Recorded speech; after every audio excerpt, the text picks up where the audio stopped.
Umurongo w'umunsi. Abafilipi igice cya kabiri umurongo wa 9 kugeza kwa 11.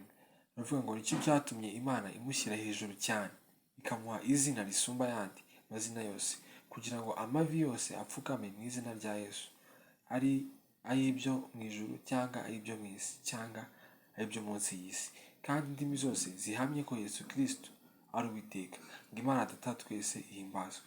Ibiri mu ijuru, ibiri mu isi ndetse n'ibiri munsi yose, byose bihereza icyubahiro bijye ku mavi bihimbaze Yesu Kristo.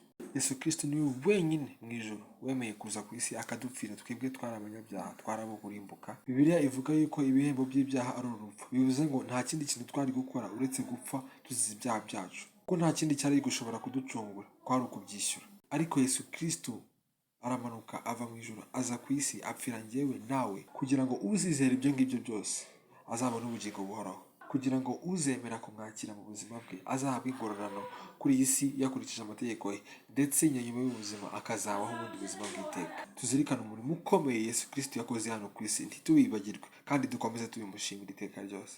Ndakwifuriza kumwakira kugira ngo nawe ubashe kwinjira mu bugingo buhoraho, ndetse winjire no mu buntu n'urukundo ndetse n'imbabazi byo bihoraho iteka. Shalom.